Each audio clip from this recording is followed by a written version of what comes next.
I'd like to welcome everyone to today's Holocaust Living History workshop, featuring the distinguished legal scholar, Professor James Whitman. Thank you for joining us. If there was one positive aspect about the pandemic, it was the fact that it forced us to offer some of our events online. This shift to an online modality has made our program more visible and has allowed individuals near and far, indeed as far away as Singapore, as I always like to bring up because I'm so proud of it, to be able to attend and learn about the Holocaust. Once the pandemic wound down, we realized that some of our attendees actually preferred virtual events. Having listened to your feedback, we plan to continue offering both on-site and events both on-site and streamed live and fully virtual. This format allows for maximum flexibility and ease of attendance. Now I would like to thank our sponsors for making today's event possible. The UC San Diego Library and the Jewish Studies program have enabled our workshop for years.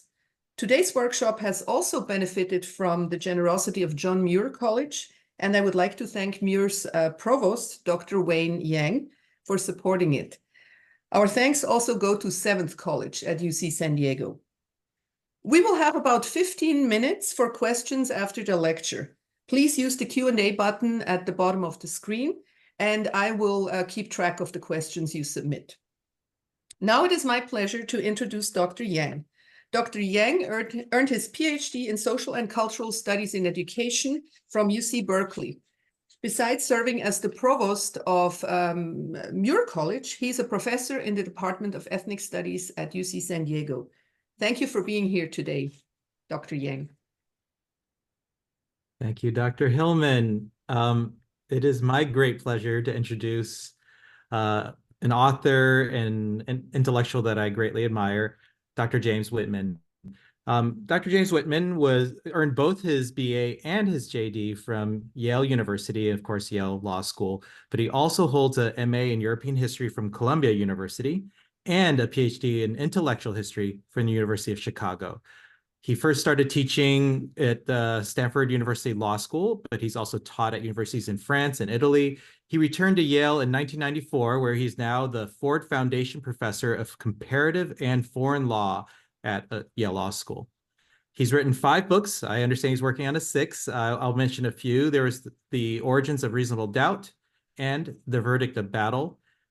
His book, Harsh Justice, Criminal Punishment and the Widening Divide Between America and Europe, was published by Oxford University Press, and it won the 2004 Distinguished Book Award of the Division of International Criminology at the Society of Criminology.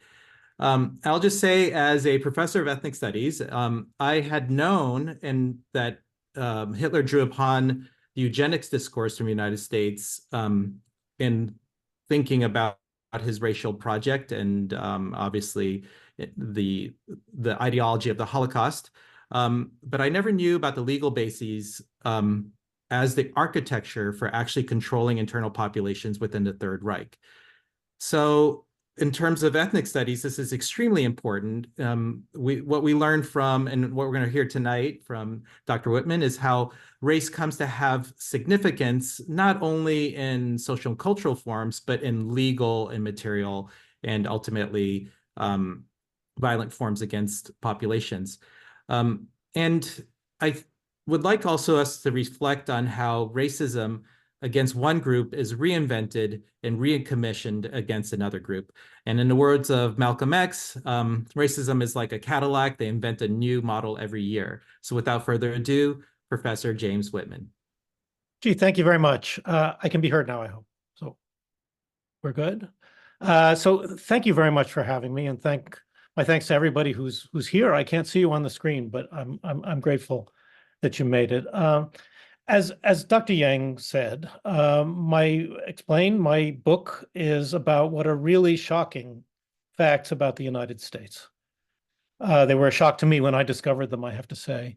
They're not shocking facts about the Holocaust as such, and I do want to emphasize that. My topic in the book are the Nuremberg Laws, of which I'm sure you've heard. These are the laws from 1935 that established second-class citizenship for Jews, that, among other things, introduced criminal punishment for sexual relations between Jews and Aryans, I'll put it in quotes. And as the title of my book, Hitler's American Model, suggests, there was use made of the American model, which I'll describe here, as difficult as that may be for us to accept as Americans. All of this predates the Holocaust. I thought that I should begin by saying, though, that there are reasons to speak of, how shall I put it, interest in the American example with regard to the Holocaust. Two, in 1928, Hitler praised the United States for having shot all the Redskins, that's his word, Rothhäuter dead, and the few who remained had been confined in cages or something like that. He went on to say then that unless Europeans learned to imitate this great American deed, they couldn't expect to achieve world domination, by which he meant Germans in particular. And there's some other references to the American example, particularly from Hans Frank, whose name you may know, during the Holocaust itself. Those, however, don't involve American law as such. And I have no reason to think that American law as such played any kind of a directly inspirational role in what happened in the Holocaust. Although at the end, I'll say a little bit more about what the significance of the US was in the minds of Nazis, and especially radical Nazis. My topic, as I say, is the Nuremberg Laws, and actually picking up out where Dr. Yang left off, I'd like to begin by describing the genesis of the Nuremberg Laws and to emphasize that in some sense, as ironic as it may sound, they were originally conceived, or before anybody put the name to them or come up with the idea, the drive behind them was a drive to get control of the violence in the streets. When Hitler first came into power and in the following summer in 1933, there were a lot of radical Nazis engaged in horrific violence against Jews. There was a kind of a popular Nazi movement. This popular Nazi movement was not controlled by the Central Party or by Berlin, and Berlin was, we have lots of evidence for this, eager to make sure that the persecution was done by the state and not by enthusiastic fanatics. As a result, what began at the end of the summer of 1933 was an effort to come up with a legal form of persecution. I won't call it discrimination, that would really be wrong. A legal form of persecution that would keep the business in the hands of the state. And I guess it's worth emphasizing that the state, of course, kept its hand in this business down until 1945, although there were, of course, always also individual fanatics. But in the sense that we're seeing here, the state taking control, I suppose we are seeing an initial step in the formation of the horrific event of the Holocaust. At any rate, German lawyers, starting at the end of the summer of 1933, started making, there had been Nazi laws before that, of course, discriminating against Jews, but they started making the effort to develop a more far-reaching and more pitiless legal regime, a distinctly legal regime. When they did this, they ended up looking to the model of the United States. This is something that I discovered in the course of doing the research for the book. I must say that I really hadn't expected to discover it. I was wondering how one might compare the American Jim Crow regime and the Nazi regime, but I was assured by anybody who'd approached the topic that there was nothing there. And of course, as Americans, we would expect there to be nothing there. But, you know, I pulled Mein Kampf off the shelf. And there in the critical chapter on, I think it was, you know, folk, state, and race, Hitler mentions that says something to the effect that there is only one country that has made even minimal progress toward creating a healthy race state, and that is the United States of North America, as he called it, the United States of North America. And I saw that and I thought there really must be more to this story. And I started digging and I found a lot. If anybody's curious, I can talk about how you do the research, but I found a great deal. In particular, what I found was what's probably the most revealing, shocking, and in some way frightening record, which is a verbatim transcript of a meeting held in June of 1934 to plan revisions to the criminal code. This was an initial meeting that developed a lot of the ideas that would later be found in the Nuremberg Laws. At the time, the Nuremberg Laws, of course, involved criminal law, and Nazi practice was that introducing, German practice more broadly, it's not Nazi practice, was that changes in the criminal law had to be introduced as changes in the criminal code.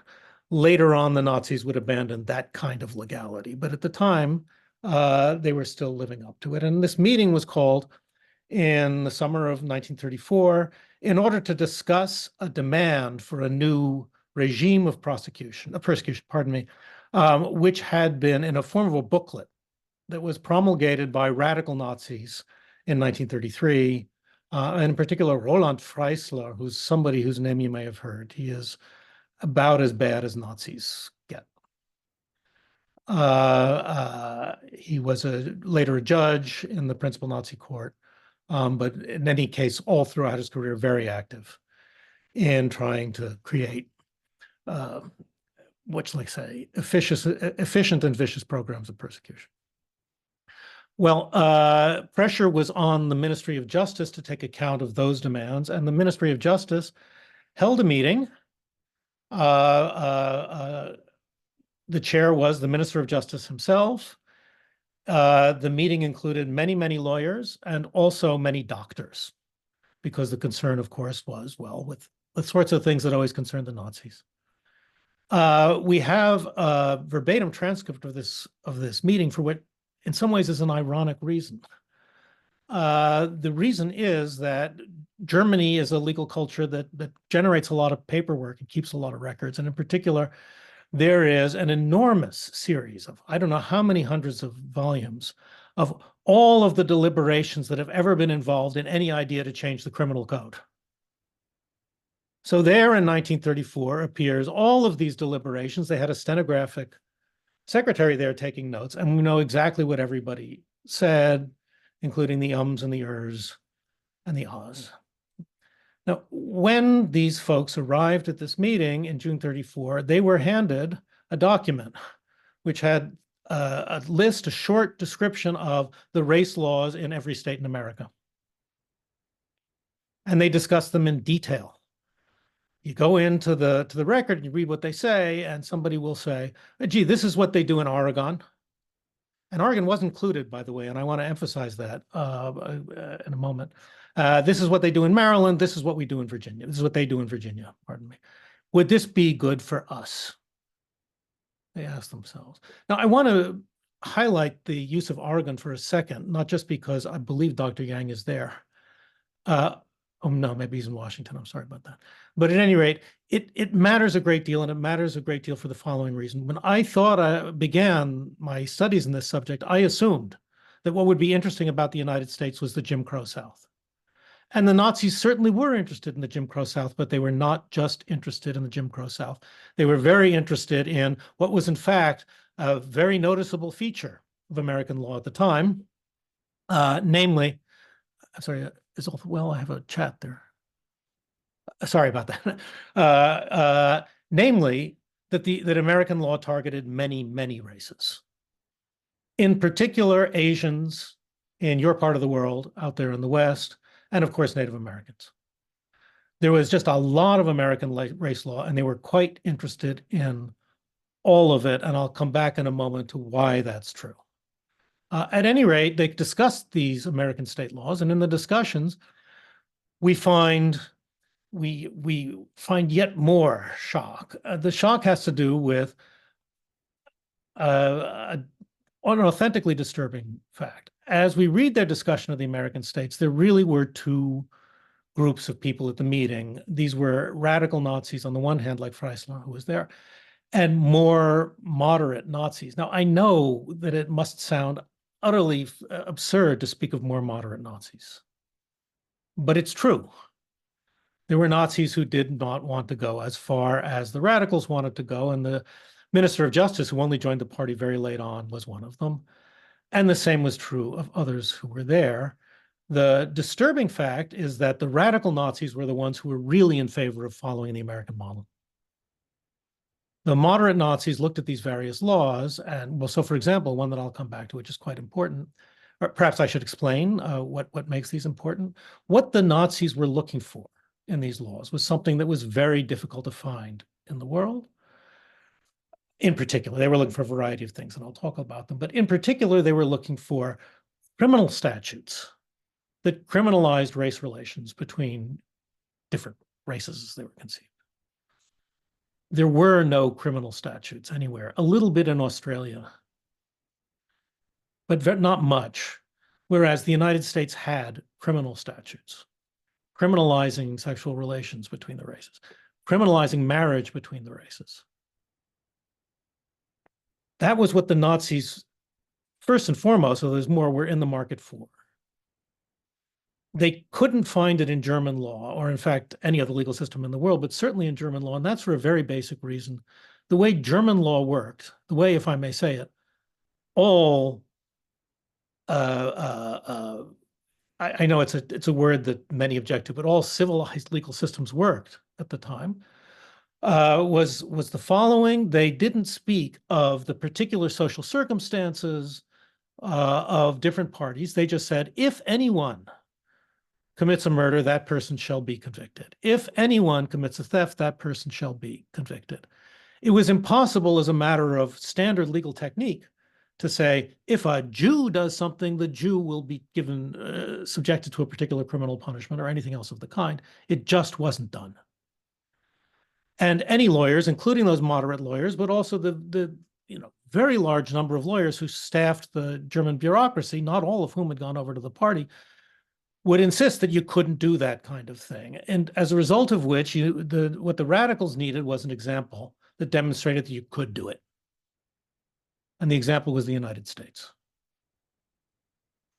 I'll come back to why that was the case. But at any rate, that fact led to interesting discussions at this meeting and in other settings too among the Nazis. For example, about the laws of Virginia. Now, Virginia criminalized what Americans call miscegenation. That is marriage between particularly whites and blacks in that case. And it imposed severe criminal penalties. I mean, really severe criminal penalties. And you may know that America is notorious for the severity of its criminal justice now. Well, it was pretty tough back then. And the Virginia law was, I forget what it was, 10 or 12 years in prison or something like that. Well, we see the discussion over that law at this meeting in which Roland Freisler, the radicals, say, this is fantastic. This is just what we need. And the moderates, like Franz Gürtner, who was the Minister of Justice, can't even believe that it's possible that the Americans do this. Gürtner looks at this and says, you couldn't possibly do this. It must be that nobody's ever really prosecuted. It just cannot be, because you couldn't do this. They're authentically uncomprehending about it. They're going to lose. I'm telling you, they're going to lose over time. But they're authentically uncomprehending about it, and authentically uncomprehending about other aspects of American law too. One of the problems that they had, and I don't mean this was a problem if you were a Nazi and wanted to come up with a legal program, so lawyers need to find solutions even in the most horrific circumstances. One of the problems that they had, among the problems that they had, for example, was that at the time, they wanted to target colored people. And many of the American statutes, these are state statutes, not federal statutes, use that word colored people. But when the Germans started talking about this, they asked the natural question, well, how do you know who's colored? And besides, Jews aren't colored. And what are you going to do about this? And more deeply, how do you know who belongs to what race? Because they were troubled by this. How do you know who belongs to what race? They said, we've been doing studies, and we don't have any scientific way of determining who belongs to what race. So how are we going to deal with all of this? And the radical Nazis again responded. And they responded in particular by saying, well, look at these Americans. They don't actually have any definition of race. And it doesn't bother them. How do they know that somebody counts as African American? Well, they ask around, what do people think this guy is? Or they bring him into court and the judge takes a look at him and says, "You look like one of them to me." And the radical Nazis say, "That's fantastic. That's what we need. All this nonsense about how we need a scientific definition of race is crazy. If we start worrying about getting to the truth, we won't be able to engage in the program of persecution that we're determined to engage in." Well, at that particular, so that was a very important meeting for a whole variety of reasons, and we see a lot that's going to arrive in the Nuremberg Laws coming up in that meeting for the first time. That the moderates actually won at that meeting. We're in June of 1934. The moderates won at that meeting, but I don't know how much German history any of you are familiar with. That meeting was followed very shortly thereafter by the Night of the Long Knives. The Night of the Long Knives at the end of the month, which was a nightmarish spree of mass killing, not in that circumstance of Jews, but in particular of one very powerful Nazi private army and of other enemies of the regime. And after that, it became obvious to people in a way, it may surprise you to hear it, but in a way that had not been obvious before, that there was no alternative but submission, and that their lives were online. You'd be lucky if they just took your life and didn't torture you first. And the atmosphere changed very radically after that. And as a result, when the issue came up again with the Nuremberg Laws, the radical program went through in ways that are very interesting from a legal point of view. I don't know if I have the time to describe them. The Nuremberg Laws date to 1935, as I said, to the Nuremberg meeting, party meeting in 1935. They too have an American background that I talk about in the book, which I guess I'll at least briefly mention. The American background was the following. I need yet a little background to the background. The background to the American background was that when the Nazis took power effectively in March 1933, they had once again to compromise with the non-Nazis. It was not, they had to get the support, in particular of the bureaucracy. And they entered into a deal of great symbolic significance with Hindenburg, who was then the president, that Germany would fly not one, but two flags. One would be a kind of a conservative German flag, which got rid of anything that could be counted as a left-wing or Republican image, and the other would be the Nazi flag. So for the first couple of years of the regime, or 18 months, whatever, there were actually two German flags, and the Nazis, as you might suppose, were very unhappy about this. This was a symbol of the fact that they hadn't, in fact, completely conquered everything, despite the Night of the Long Knives, and they were looking for some way, some justification to make the Nazi flag the sole flag of Germany. Their opportunity was given them, I won't say handed them, was given them in New York. And that's because one of the great ocean liners of the time, there were two famous German ocean liners that made the fastest trip across the Atlantic. They were most luxurious.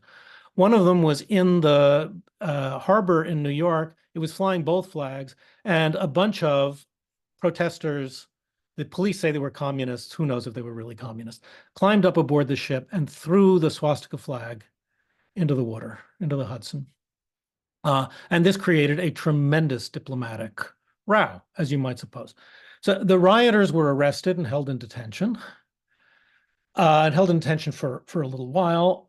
They were brought before in what's called the Tombs in Manhattan.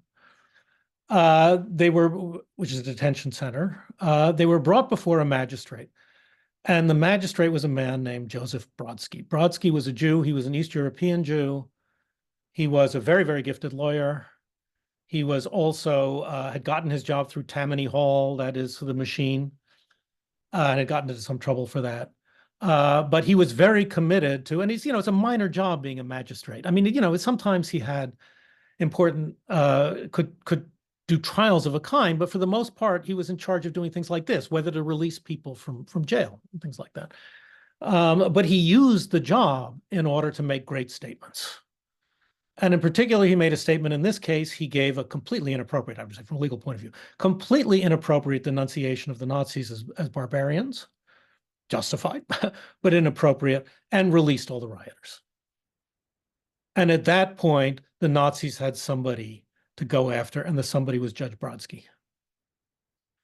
So they started making, a huge, there was a Nazi storm about this Jew judge who didn't know his place. How could it be, they said, that Americans could agree to let these uppity Jews. The Roosevelt administration was very concerned about this because at the time they were trying to maintain good relations with the Reich. I'm sorry, that's bad news too, but I'm not the one to bring the news. They didn't want trouble. They were also just in office. They were trying to deal with the Depression. This was not what they wanted on their plates. And in fact, they tried to get the governor of New York to quash the thing. And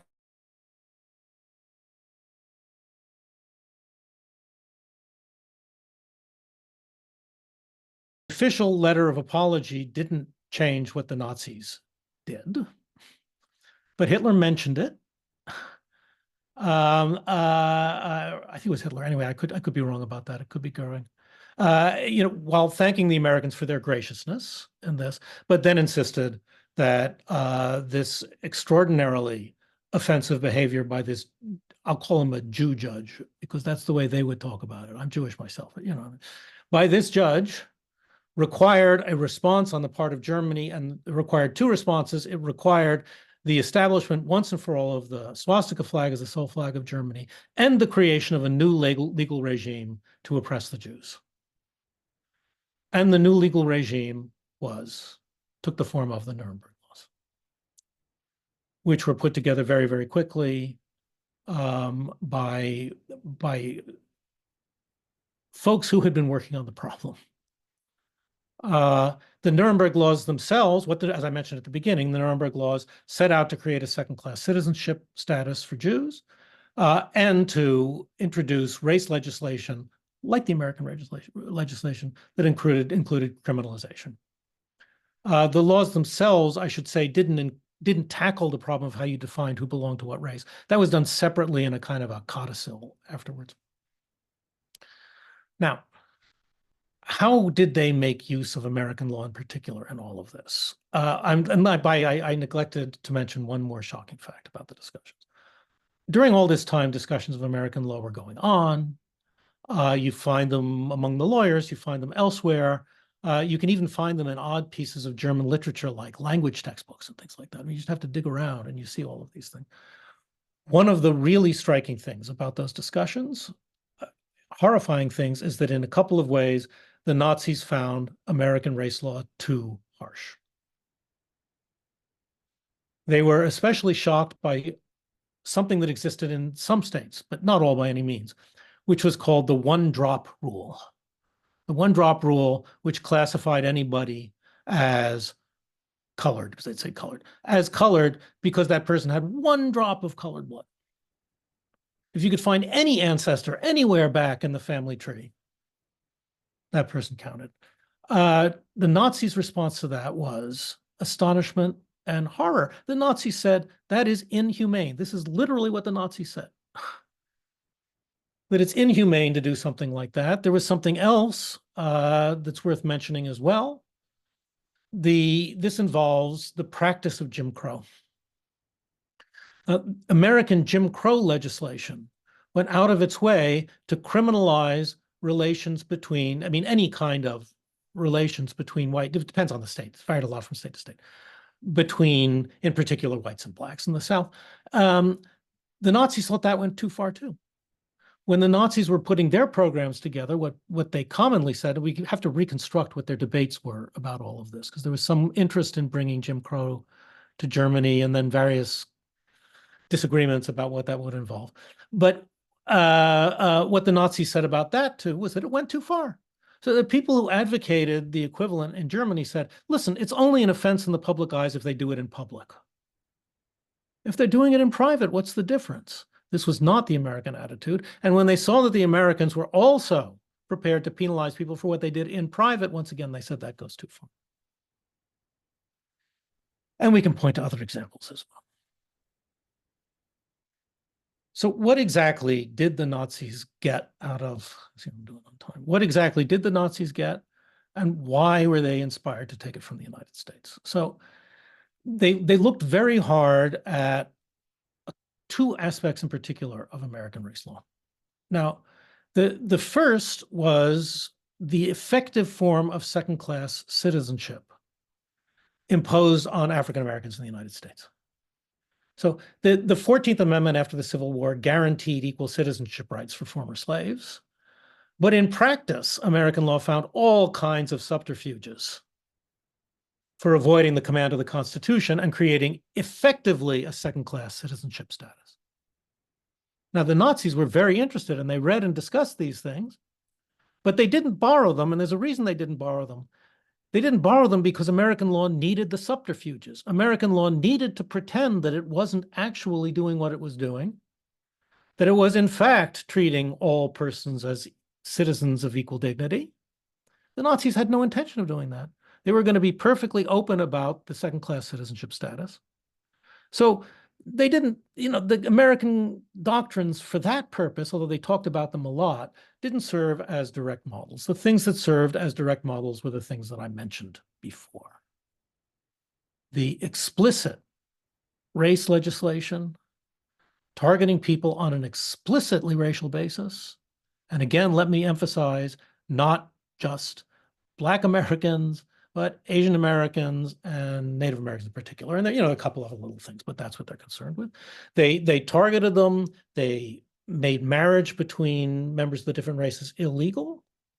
And I must say parenthetically, in case you think that's an extraordinarily horrible thing, that is to criminalize or at least make illegal marriages between the races, let me remind you that until Loving v. Virginia in 1967, that remained the law in plenty of American states. The Supreme Court didn't get around to eliminating the anti-miscegenation laws until very, very, very late on in the Warren Court. There are things to be discussed about why it took them so long. So they started in schools with Brown v. Board of Education, did a bunch of things, but marriage, that was too hot a potato to touch.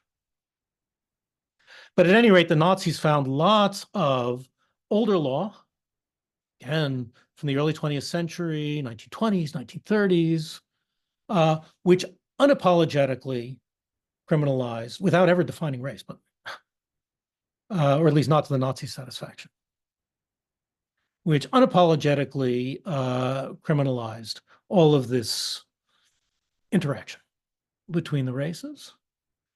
And that for them was just perfect.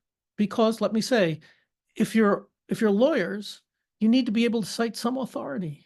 Even if you're Nazi lawyers, you can't write a memo without saying, and footnote here, this is what I found in someplace else. But they were trying to do that. They were trying to do something lawful, as horrific as they were. And that's not because they wanted to live up to norms of the rule of law or anything like that. It's because if you really want to get control of a society, you want to use the law to do it. You can't just threaten people with violence. You have to establish a regime, and you have to get lawyers to go along with it. And for that reason, even if the lawyers were horrifically in fear of their lives and intimidated. So for that reason, they needed something, and they found it in the United States. Now, why did they find it in the United States? And I should mention one more, by the way. When Hitler praised the United States in Mein Kampf, what he had in mind was especially the 1924 immigration law, which created what everybody understood were racial restrictions, although not expressly there in the statute. Why that statute, by the way, inspired racists all around the world too. Because up until that time, what we're used to now, namely de facto or express race bars in immigration, was, as a matter of law, hard to find. I mean, the US had been experimenting with it, especially with the Chinese Exclusion Acts, but that was the US in the 19th century. Why did you find this stuff in the US? And here I want to say, I want to make an observation, which in itself is troubling for its own reasons. And that's that the reason you found this law in the United States is not because the United States was the only racist country in the world. It most definitely was not the only racist country in the world. The reason you found this law in the United States was because American law then was like American law now. It was extremely innovative. The American lawyers now, if there's not a contract that would make it possible to do a biotech startup in Silicon Valley, they don't care. They just invent one. It just doesn't happen that way in other countries. And the same was true here. They wanted to have race law, and there was they couldn't really cite anything because, as I say, there was a body of law shared everywhere about criminal law, and it said you can't do this. But they said, no, we're just going to do it. That innovative character, that willingness to just try something new, is absolutely characteristic of American law. And here's the troubling part of this. It's one of the best parts of American law a lot of the time. It is one of the things that Americans, for good, there are lots of things they shouldn't be proud of about their law, but they're proud of that, and not entirely without reason. For that very reason, it's disturbing to see that same innovativeness being used for a purpose that I hope we all now regard as horrific. But there you have it. It's disturbing also because it shows us something that, again, has not ceased to be the case today, namely that American law is very influential worldwide. And it was very influential worldwide then, too. And I guess what you can say about that is that recognizing our international influence requires a little bit of humility and self-examination about exactly what it is we're exporting. And also, I would like to think that when seeing this law exported to the Nazis, if you can imagine, ought to be enough of a shock to get us to start thinking harder about some of the rest of American law. Now, having said that, I also have another couple minutes. I want to say another couple of words about why America seemed like an attractive model to the Nazis, because I think there's other things matter too. America was attractive model to the Nazis for really three related reasons. The Nazis, of course, aimed, this will not surprise you, at world domination. Though dominant world power after World War I was the United States. The United States power suffered, some with the Great Depression, but it was still by a wide margin the premier power. So it was natural for the Nazis to try and figure out what the Americans were doing right and to try to imitate it. That brings me to the second point. They were Nazis. They looked at the United States and they saw that the United States had made itself the supreme power in the world. And they saw that the United States was racist and indeed had uniquely racist law. They drew the only conclusion any Nazi could possibly conclude, which is that America had succeeded because it was racist. That was the source of American power. What else would they have thought? Whether that's a correct diagnosis, it's something we could discuss if you like, but that is unquestionably what they thought. The last reason why they were attracted to the American model had to do with the thing Hitler mentioned in 1928, which is that the Americans were a continental empire.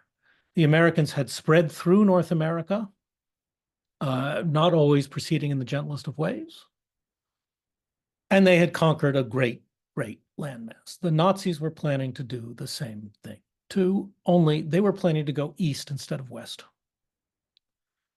And that's why they talk about the American model, including in the context of the Holocaust, of course. They were there. They thought they were like American pioneers. They were going out to Ukraine and further, and they were going to settle all these lands, and they were going to get rid of all of the rotten, subhuman local populations and make a Germany just like America across the Atlantic. There was a power, and that drew them to America too. I really think we have to remember. Now, let me just sum some of this up. I don't want to take too long talking about all of it. A couple of things that I really do want to emphasize. I mean, the first thing that it may not require saying, but I'm not sure I ever said it enough when I first published this book. I tried to publish this book, to produce a book in a spirit of extreme caution. this is an extremely uncomfortable topic, and I didn't want to push it too hard. I wanted to write a book that said, look, here are the facts. And in a sense, make of them what you will, but these are the facts. I worry now a little bit. It's 7 years ago that I published that book, and I worry now a little bit that I didn't push it hard enough. That I was afraid of undermining the impact of the book by saying, this is shocking. But I want to say, this is shocking, and I want to say it. The United States of America served as an inspiration, not in every respect, but in very awful ones, for Nazi Germany. That's part of American history too. It's not a part that I expect people to want to talk about, probably ever. But I want to talk about it and say it. I will say at the same time, my family lost, we think, 11 members in the camps. I'm not saying this in order to defend Nazi Germany. And I'm not saying it because my family didn't find a refuge in America, because those of us who survived did. And thank God for that. So it's a tough problem to talk about, but it's a fact. And it has to figure somewhere in our sense of what American history has been and meant. I'd also like to emphasize what I said earlier on, which is that it is a mistake, at least in trying to understand this aspect of this part of American history, to focus too much on Jim Crow. I went into the research and I thought I was looking for Jim Crow. That's what you would naturally look for. And in fact, my publisher at first said, can we call this Jim Crow and the Nazis? But I said no. And the reason I said no is that Jim Crow was not the only thing that interested them. They saw American racial discrimination doesn't quite capture it. They saw enforced racial subordination in the United States all over the place. In many ways, they were especially interested with in the West Coast. We have to remember that too, because I think we do have a tendency to put perhaps a little bit more focus on Jim Crow than we should if we want the big picture.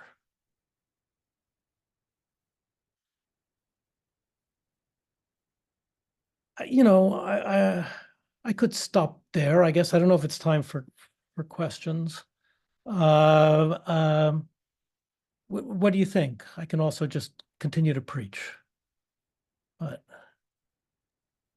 I'm back on. I would love to continue listening to you preach. It's a privilege. It's a genuine privilege listening to you.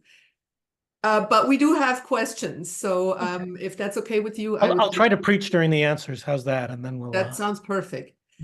Yeah, we have a bunch of questions, and I will see how many we have time to answer. So the first one is, did the Nazis get their Holocaust ideas against the Jews from the eugenics policies of the Democrats in the early 1920s? And in this context, the attendee mentions Democrat Margaret Sanger.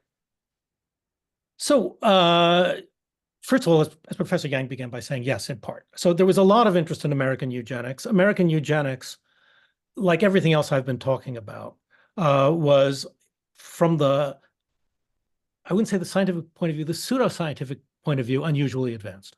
And people around the world were interested in American eugenics, the Nazis among them. They were also very interested in Swedish eugenics. The Swedish were another advanced group in all of this. Democrats is certainly the wrong way to put it, because it's just not the case that all Democrats were in favor of eugenics.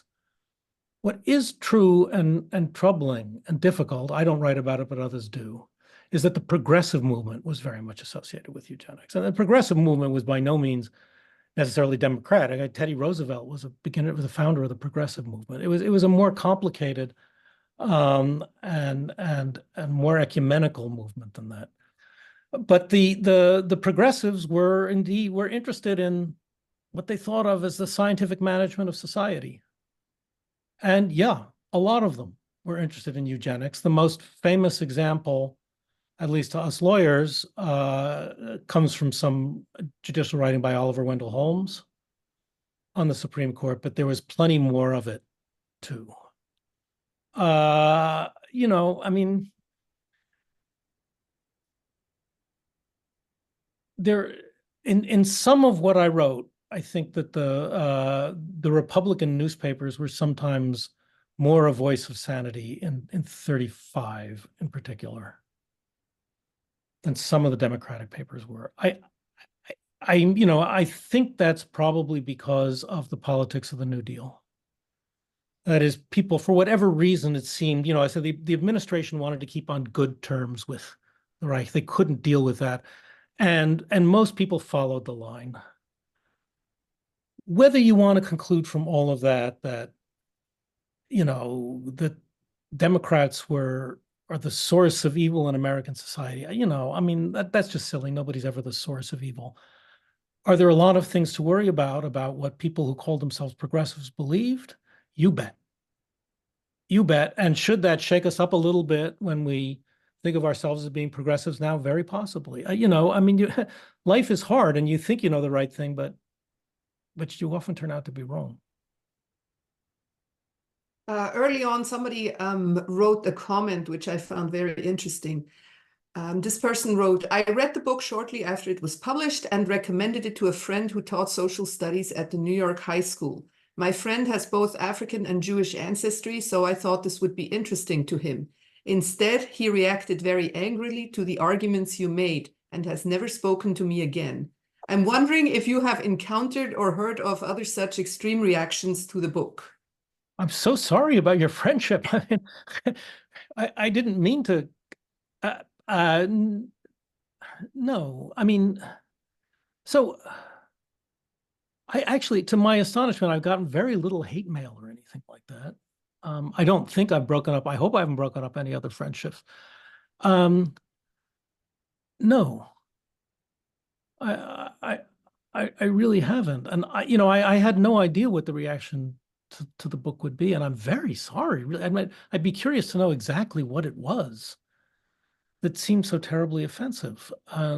Very curious to know what it was that seemed so offensive to your friend. But I'll just come back and say again, I made really a dedicated effort to not over-claiming, to just presenting the facts. I'm sorry, and I think that diffused a lot of what could have been controversy over the book.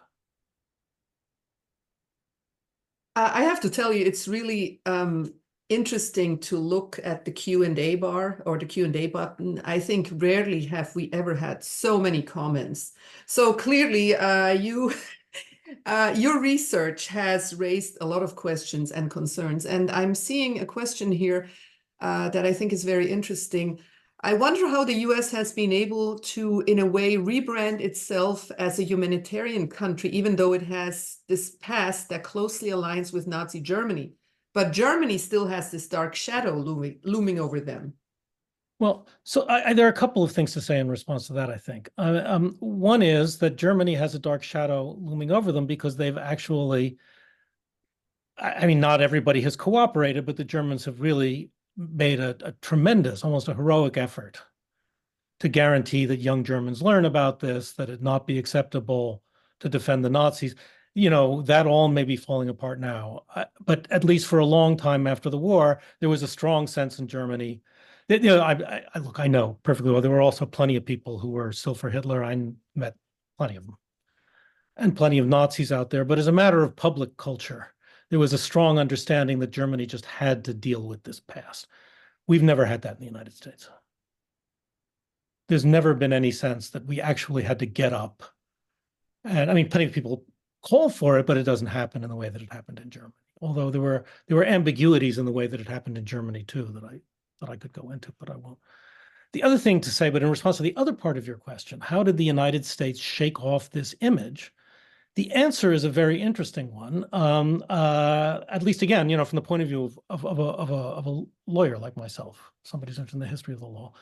And the answer is especially given by Mary Dudziak, who's a wonderful scholar who teaches at Emory University. What Mary Dudziak showed gosh, maybe it's 30 years ago now, is that when the civil rights movement got going in the 1950s, it got going specifically because, and you can see this in the decisions and elsewhere, specifically because there were concerns the Americans had to counter the charge that they were racist, which was emanating from the Soviet Union. And it's at that moment, I think, and again, I don't want to claim to be an utter master of all of this. I'm sure there are many things I don't know. But my understanding is that it's at that moment that the United States began to make its concerted effort. So, you know, it's important to remember how deep-rooted, now I will talk about Jim Crow, how deep-rooted Jim Crow was right through the 40s and into the 50s. I mean, it's really easy for us to forget this, and everybody was conscious of it in the rest of the world. So, you know, there's Gunnar Myrdal's An American Dilemma, which was an international bestseller, which talked about the situation in the United States. And the image of the United States was indeed of a country which was in many ways quite extraordinarily racist. The civil rights movement, whatever its, you know, the motivations of those who participated, of the activists, was certainly not to improve the image of the United States abroad. But for folks in power, in DC, on the bench, there was a lot of concern with improving the American image abroad. And I think that's how I would try to tell the story. The civil rights movement was intended not to afford reparations to the victims, but to repair America's reputation. Somebody else is asking another very good question. How did Nazi law deal with rape and non-consensual sexual relations and the children of such acts? Well, in general, or with regard to the Jews? I assume in regards to the Jews. So, although that was not specified. Yeah, no. So most of the criminal code was unchanged. That doesn't mean that it was applied in the same way. And so criminal punishment became harsher in some very interesting ways. And some things like the provision on murder for interesting reasons was amended. But generally speaking, the Nazis just kept the old law, but they reinterpreted it. So they had techniques for reinterpreting it. The rape law, I mean, as far as I know, I'm in detail, I don't think the rape law changed significantly until the 70s, but I could be wrong about that. And what also must be said, of course, is that it was easy and common and all too common to accuse Jews of rape. I mean, that was like African-American males in the South. You know, it happened all the time. If they were accused and prosecuted, they were accused and prosecuted under the law, but that was also true in the South if lynch justice didn't intervene. And if I can say, by the way, I don't know if this is preaching too much. I mentioned before the party's interest, Berlin's interest in getting control of all the violence in the streets. When they said they had to get control of violence in the streets, they said, we can't have lynch law. They regarded the Nazi fanatics as doing what Americans did down in the South, notoriously, not just in the South again. But, you know, and there were lynchings and so on, but mostly the criminal law stayed the way it was. You know, can I just give a slightly longer answer to this? That said, there were some other disturbing aspects of Nazi law that I might mention that are not in my book. In particular, the Nazis were, in fact, quite interested in protecting what they called the honor of women. And believe it or not, the first sex harassment law you see in the world came from the Nazis. That's because it was their view that honorable German women should not be harassed in the workplace. So if they had what they thought of as Aryan women, they actually were quite dedicated to what they called honor and we would now call dignity. But that's among the, you know, there are just many, many, many awful paradoxes that you come across when you go deep into the history of German law. Another question, does the US government know that they, I assume the United States, influenced the Nazi Nuremberg Laws? Only if they read my book. As far as I know, no,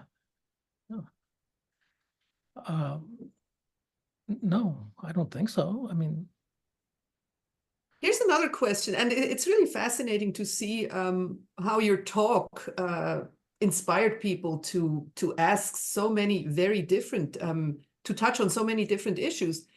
This person is writing that they have evidence that the United States is using war on terror powers to kill Indian Americans. The person writes, how can I get justice? What are your thoughts on the war on terror laws being used for racial purposes?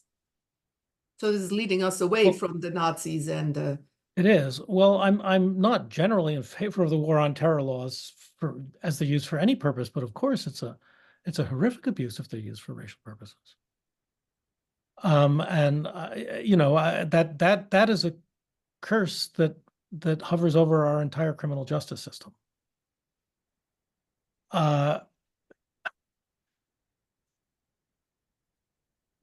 What we could possibly do to improve matters is an extremely challenging question. And of course, I teach criminal law, and my colleagues and we talk a lot about what can be done.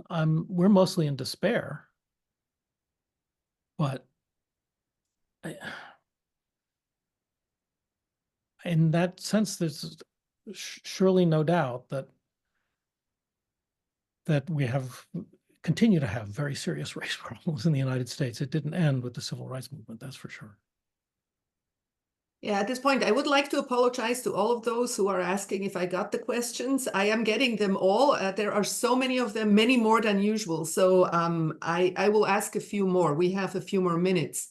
But before that, one of our guests says, thank you very much for the presentation. It is critical to understand the origins of key policies in history and that they are not always only a thing of the past. Thank you. Nice comment. Another really thought-provoking question. Would you consider the enslavement, torture, and murder of so many enslaved people an American Holocaust? If so, what should we do to acknowledge this fact and address it as Germans have addressed their history? Well, I would avoid the word Holocaust, which is better kept to its narrower meaning. But that's a matter which Holocaust scholars can debate, of course, also what exactly we mean and what we would refer to. Does the United States have, as we sometimes say, an original sin in the form of race slavery? You bet. There are a lot of people who have been trying in various ways to extract the sort of acknowledgement you seem to be asking for. And I mean, sometimes there are apologies and sometimes there aren't. And there's a great fight over going on right now, of course, over school textbooks.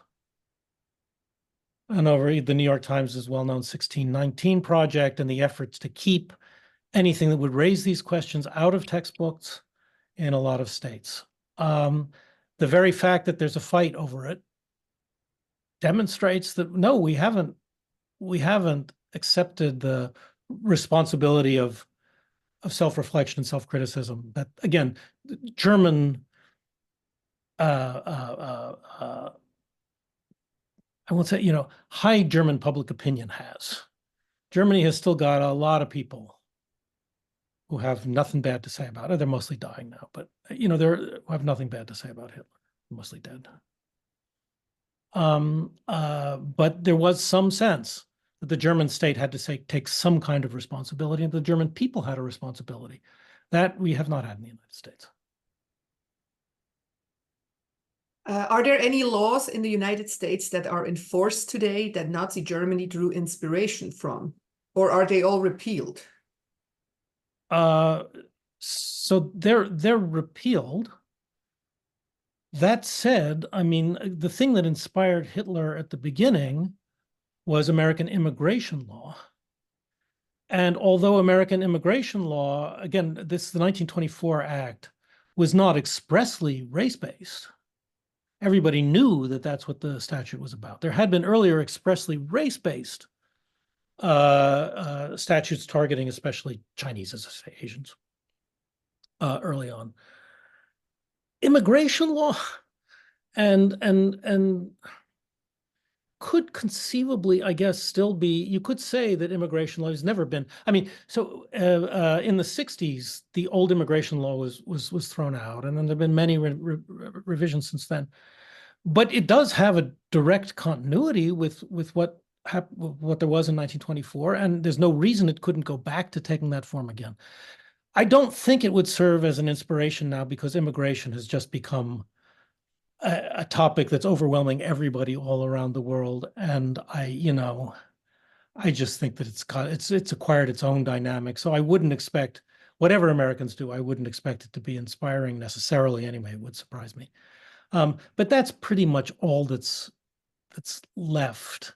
The 14th Amendment has been reinterpreted, but there again, I will say, one of the things that interests the Nazis particularly, most especially, was excluding African Americans from the vote. That was of great interest to them, and they talked about it a lot. And of course, that does seem to be coming back now. And in that sense, some of the old law, yes, is there. Okay, one more question in the interest of letting you go. Professor Whitman is in New York City, so it's much later. So this question is, have there been any attempts to deny the results of your research or rewrite history in that regard? You told me earlier, if I may quickly include this, you said that more of a challenge have been people from the right or the far right who have found your research appealing for all the wrong reasons. For all the wrong reasons, and who contacted me a lot when the book was published and were very interested because they felt that they could be inspired by the American inspiration of the Nazis. These are American neo-Nazis, and it was a bit of a task to avoid them, because of course what happens is you get lots and lots of interview requests and podcast requests and things, and it's not always easy to tell what you're being drawn into. Yeah, that was a problem.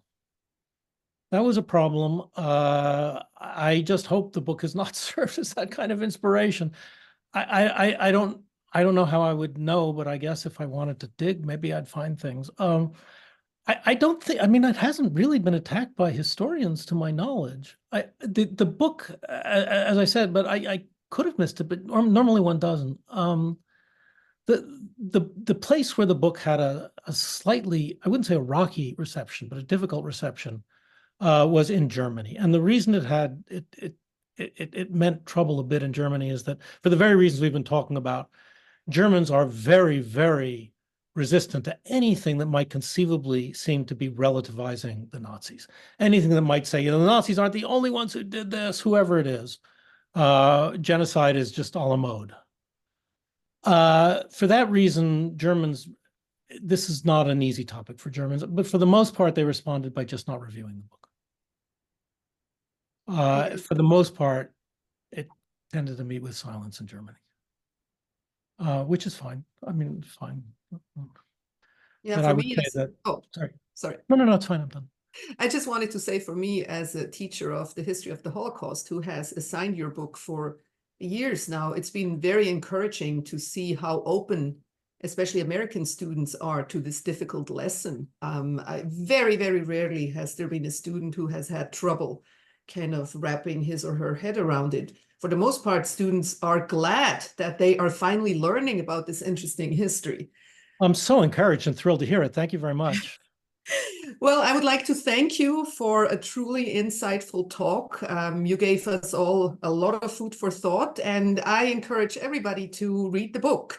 It is really worth reading. Before you all leave, who joined us today, I would like to draw your attention to our next event, which will take place in the Geisel Library Seuss Room on March 7th at 5 o'clock.